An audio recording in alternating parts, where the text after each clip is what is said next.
Howdy, welcome back. Today we're starting section 27, which is work on the firewall. So let's get to it.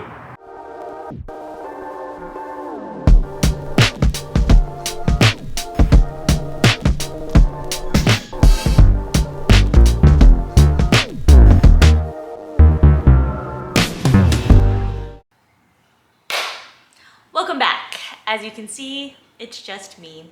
Austin and I are working through section 27 of the fuselage build. We're working on the firewall. He has put me to work. Now that my work has slowed down a little bit, I can do things I actually enjoy with him. One of them being helping him prep parts. So he's giving me, you can kind of see, parts here. I like to do this stuff inside. He likes to listen to loud music and just go off in the garage. So I like to be inside if I can, doing stuff like this. And so yeah, basically just prepping parts here while he gets stuff ready out there. I feel like we're gonna make pretty good progress, hopefully a little bit quicker now that I can help. The last section, like you mentioned on the last video, was pretty much all on his own until the very last few rivets that he couldn't reach by himself. And so I feel like when it's just him working, it takes way longer, and when I can help prep and do stuff like this that I don't know if he actually enjoys it, but I enjoy it, it goes a lot faster. And for anybody who has a wife or a partner, whatever, someone that wants to help with the build, this is great stuff for people like us to do because it's honestly very mindless. Like, this does not stress me out. I can take the bluing off, take the labels, put the Sharpie, deburr. All that stuff is like very easy to teach. I've been doing this from the beginning of the build and it never has really stressed me out. Riveting, that can get kind of stressful. I mean, once you learn that, that's not stressful either. I mean, depends on the part. Anyways, all to say, if you have someone who's willing to help you on this build and they're like, oh, it's kind of intimidating, I'm not an engineer, I don't know what to do, like, people like me can do stuff like this very easily. So anyways, I'm gonna get to it, help him prep this stuff. I'm sure he'll do an intro explaining the more technical stuff that he's doing in the garage, but that's it.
I did prime just the mating surface there, taped off where I didn't want primer, and that way we'll have primer between the aluminum and the stainless steel. So shouldn't have any worries there. So, back to it.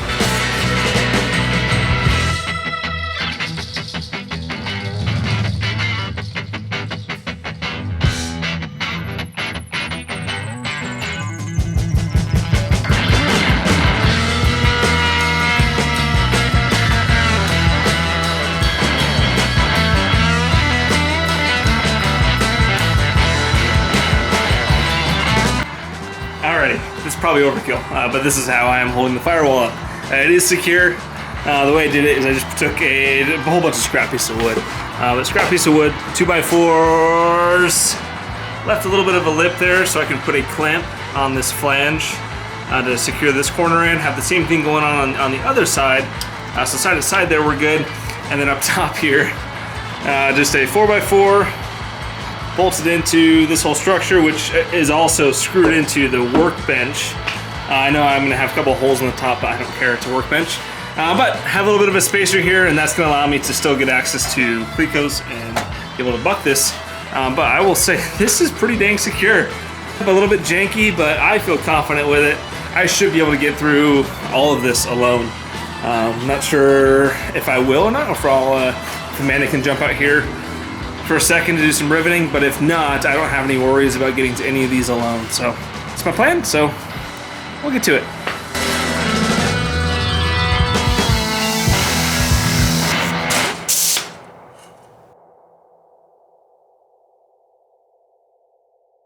Amanda, how's it going? Oh, you're recording this? Yeah. I'm sorry. Did I interrupt? No, but what are we doing? Handy assistant came in to save the day. Rivet dropped. We are working on the firewall. I explained this at the start of the video. Did you? Explain it again. What are we doing? Section 27. Working on the firewall right now, and you're basically doing all the tough riveting for now. Squeezing wherever I can get that yoke in there, which I should be able to do all of the side. I already did all that side there. Basically anything that's close to the edge, I'm squeezing wherever I can using that little method that I just showed. We're pulling the little dies off, then putting them back on after getting it around this big double flange setup here. Try to squeeze as much as I can. You know why? Why do we like squeezing more than bucking? It's less stressful for me. That's true.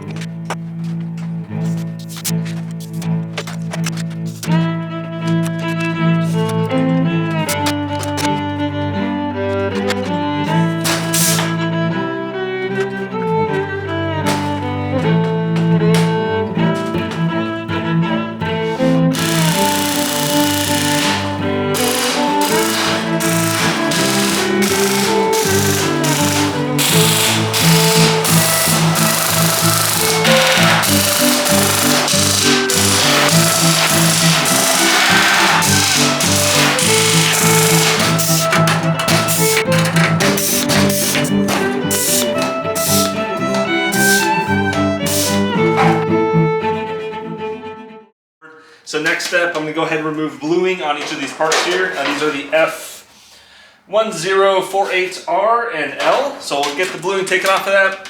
So I'm getting ready to install this Airward access panel for the tunnel. I am not sure if I mentioned it previously or not, but I am just choosing to do one just on the right-hand side, on the passenger side, putting the access panel over there. I don't think I'm going to be doing the center console. I don't think I need to have one on each side. I'm being cheap, and honestly, I'm trying to keep things as affordable as possible. So my understanding is those who have installed one panel before, they've found it useful, but two is probably better. I mean, if you were to do the center console, if I knew I was going to be doing the center console, I would probably add one on each side, alternating it, kind of like in Pilot Rhino's video. I did take a lot of influence in my decision making here from his video, as well as A Leaf in the Wind. He also did a great video on his. He chose to do one on his as well. I think he also chose to do on the right side, and also mentioned just great gotchas, I guess, where if you install it according to the instructions going off of the third hole, it'll actually interact or interfere with the fuel selector, which is going to be right there. So I'm taking a lot of influence from his video, so take a look at his video, take a look at Pilot Rhino's. That's where I'm getting all my influence here. And then I am going from there. So again, right-hand side, this is the right panel. I'm choosing to go at the fourth hole in, so 1, 2, 3, 4. So that hole there is going to line up with that hole there. I did encounter, just like it seems like everyone else out there, this hole spacing is wrong.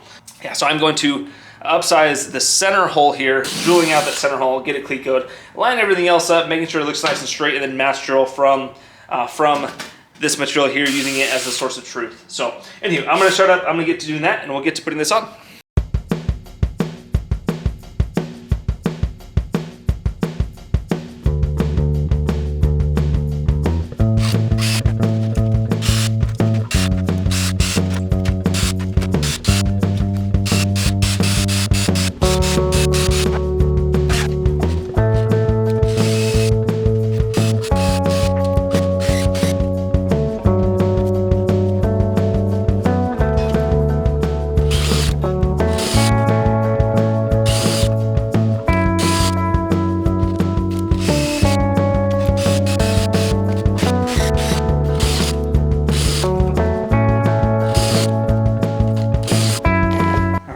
Get people's frustration with the instructions because it is very unclear. Good example here. They Unless I'm following the instructions wrong, comment down below if you have a better way to do this, or if you think I'm an idiot, because I sure think I'm an idiot. But I was at this step here where it says drill the 4 corner holes with a number 10 drill bit. Remove the reinforcing plate. So this is match drilling. My assumption here, when it came to that step, before removing the reinforcing plate, this is the reinforcing plate. So it says drill the 4 corners with a number 10 drill bit. So I did drill the 4 corners with a number 10 drill bit. Then after that, it says cleco the cover plate in those, or in 4 corners on the tunnel wall. I'm assuming he means in the 4 corners drilled in the previous step, is my assumption. Mark a cut line around the perimeter of the cover plate, remove the cover plate. Well, I don't have a cleco that's gonna fill a number 10 drill bit hole. I don't know if there is such a thing. Maybe there is. I don't have it, not with a standard standard build. So anywho, so just now I went ahead, upsized these other holes, which I know I'm gonna cut this out later anyways on the piece with blue material here, but upsized that just so I can get the standard silver clecos in there. So upsized there, upsized it on the cover plate as well.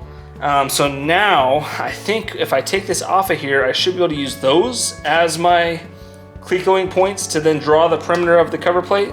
Because basically, following the instructions, I'd be lining that corner up there, that corner up right there, and trying to find some way to secure them. Maybe I can get a bolt in there that's the exact size of a number 10 drill bit. I don't know.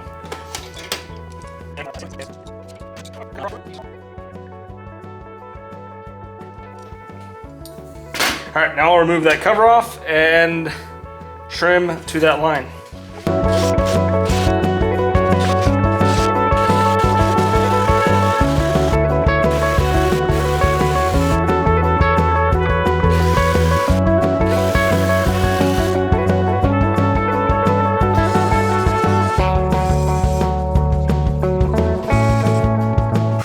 It worked. I was able to use this little tungsten bit on the Dremel here, but I'm happy. It worked. It ain't perfect, but it'll work. I'll do any kind of final fitting after the fact, but it is going to function. I just realized another mistake that I made by following the instructions. I could have interpreted it wrong, but when I drilled this up to a number 10, I thought, you know what, those look really, really big for a number 8 screw, and sure enough, they are too big for a number 8 screw. Looking back in plans, number 19, I think, is going to be the proper size drill bit. So I'll still try. I may end up, if this causes issues when it comes to dimpling and getting the screw to take or to hold, whatever, I may end up just ordering another cover plate and just going from there. But really not too much I can do now that I've drilled those, but I do plan on using 19 or number 19 everywhere else.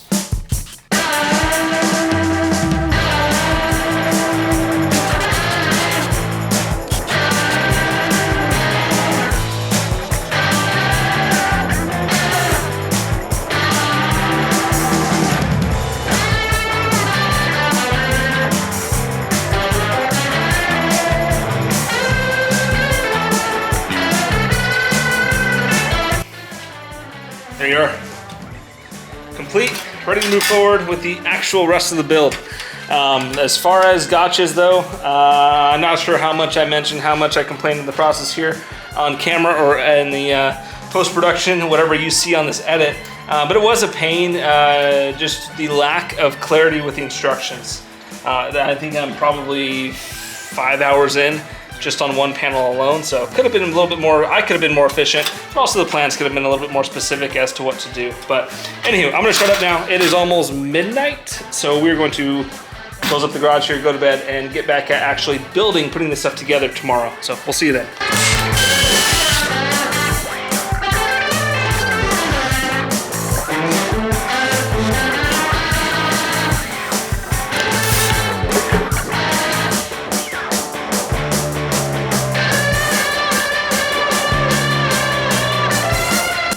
This edge here is going to have to be filed. It does state it in the instructions, but you'll notice I do have an interference right there, where this part here is interfering with the radius of this bottom flange here. So I'm going to go ahead and file that down, or kind of radius it, get it to nest inside right there. So anyway, knock that out real quick.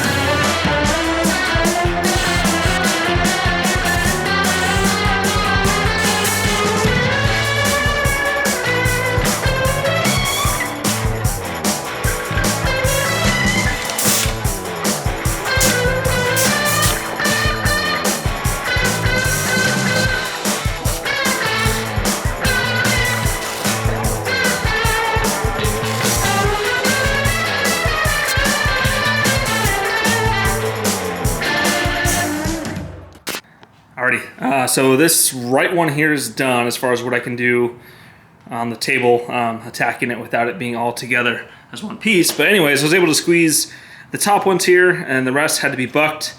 You will notice, possibly, those of you who have a good eye for it, will probably notice I used Cherry Max. So right there, this is a hard area to get the bucking bar inside of. I didn't want to run the risk of screwing things up, so I chose to personally do Cherry Max here.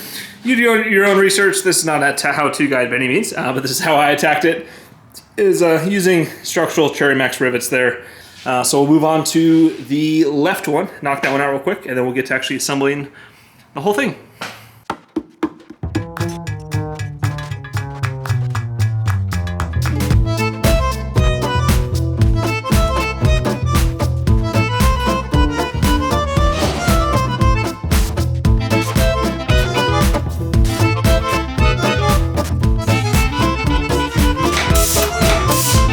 So I think I figured out why these are so hard to buck, and I really would like to solicit some feedback from other builders if you have successfully bucked this part here. Earlier on, I was struggling getting the bottom rivets bucked, specifically the ones that were right near this reinforcing flange here. So I was able to squeeze those, but now working down from the top there, I've encountered the same issue where it is like I'm bucking. It's like I barely even feel the rivet gun. I'm using the standard attachment here. I do have some masking tape on it, but I don't think that's absorbing all the impact.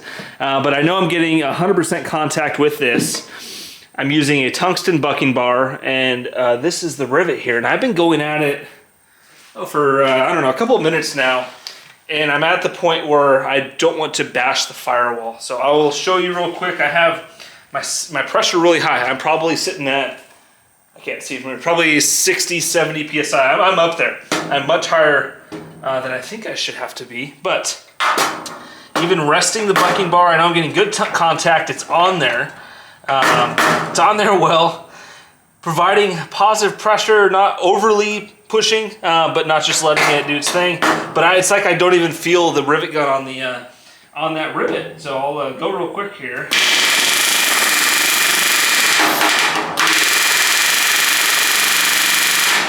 You probably see there, the bar's not bouncing at all. I'm not sure. Actually, I think I know what the issue is. And you'll see I have that rivet is not set. It's about halfway set. It's not going anywhere fast. But what I think is happening is when bucking, I have found that if the material has a little bit of flex in it, it's actually beneficial because then it will kind of flex the material into that bucking bar and it helps to squish the rivet.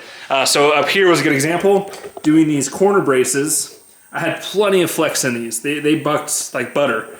But now that I'm down there, and now that I'm specifically getting near this flange, I think all of this energy isn't even transferring anymore into that rivet, and it's just kind of just bucking against a brick wall pretty much. It has nowhere to go. I don't think this is able to flex this steel weldment here, especially right near this flange, because again, these were okay to do. But now I cannot buck that. So I think what I'm going to do is use Cherry Max. I have quite a few Cherry Max of every size on hand.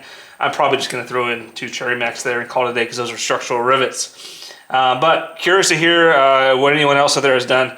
I'm not sure really how you can get this bucked. If you're curious though, if you see on camera, these two, how they're a little bit shorter. Vance calls for a -5 rivet, which I think was a little bit too short. I did it. I did the first 2 with the -5 as the plans call for, and then I sized up to a -6 just to get a little more meat on there and to get it properly within spec. I understand that a lot of times Vans will choose a rivet on the lower end to avoid any kind of folding or anything like that with the head forming. But anyways, that's why those look short. Those are the ones that Vans called for. I'm not going to remove them. If Vans called for them, they're safe to use. I got them within at least diameter spec. I'm leaving them, but I did choose to use -6s everywhere else but those 2. So anyways, I'm going to shut it now. I think I'm going to actually drill this out, get it out as clean as I can, and then I'll just throw 2 Cherry Max in there, call it a day, and probably do the same thing on the other side. But curious to hear anyone else's thoughts out there. If you've gotten past this, or even if you're not building and you encounter this a lot, what's the trick? What's the way around this? How can I prevent myself from damaging the firewall? Because I already do have one little ding on the bottom from where I was trying to get the top rivets that you can't see on camera, but similar rivets just on the opposite side, right up against this flange. So anyway, I'm gonna shut up now. It's getting late. I'd like to wrap this side up, and then we'll get to the other side tomorrow.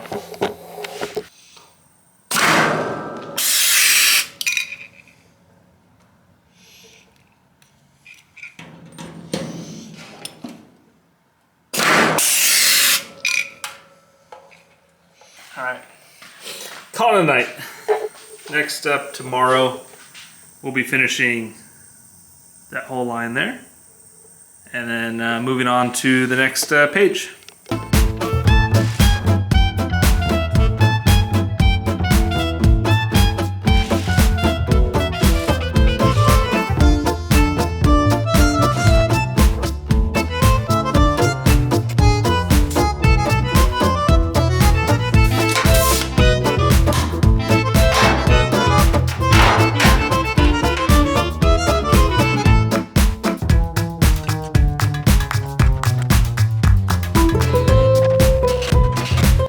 So I'm gonna go ahead and call section 27 complete with an asterisk. I'm gonna stop here. Main reason being because actually the last remaining step that I have as far as riveting goes is actually attaching on this rudder pedal support bracket that protrudes on the other side of the firewall there. And this really was bothering me.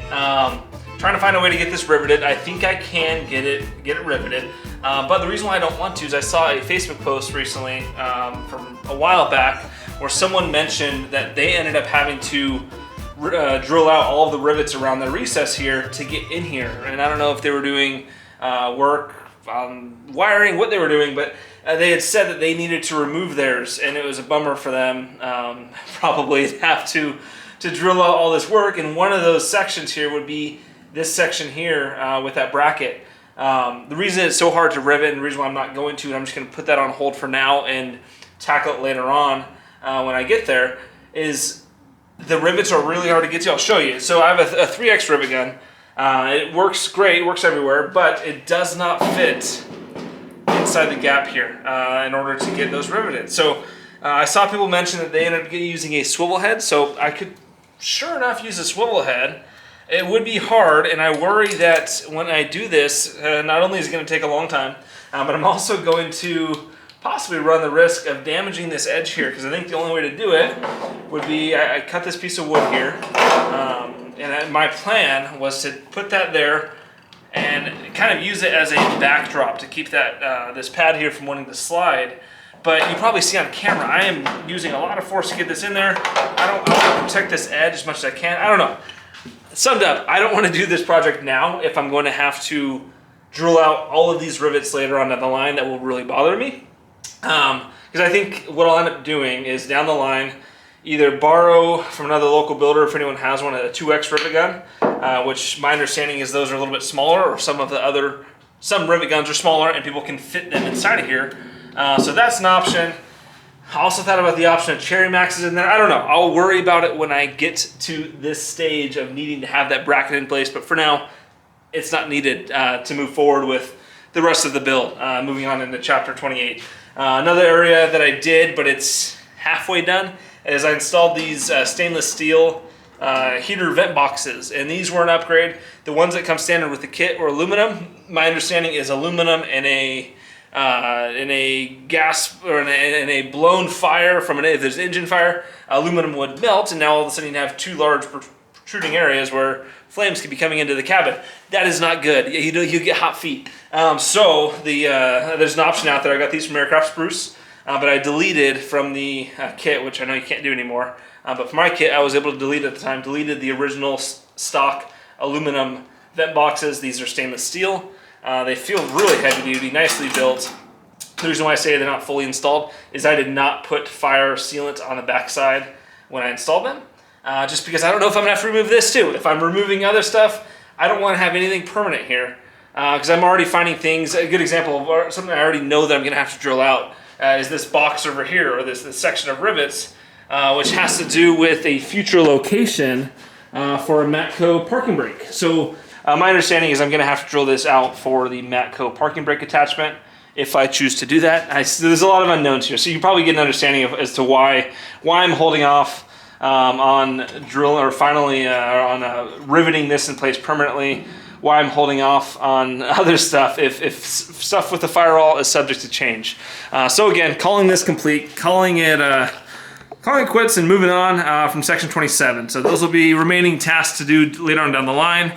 As far as everything else goes here, you'll notice I did keep, for now, the stock fuel tank selector bracket here. I'm not sure if the upgraded one uses the same one. I'm pretty sure it does not. Comment down below if you know if I can get away with using that. For now, I'm sticking stock, trying to save money where we can, and if it works, it works. That may change in the future. I may end up upgrading to the fancy one that everyone seems to be doing, but for now, we'll keep it stock. I understand the stock one works fine. So you'll notice I did rivet that in place.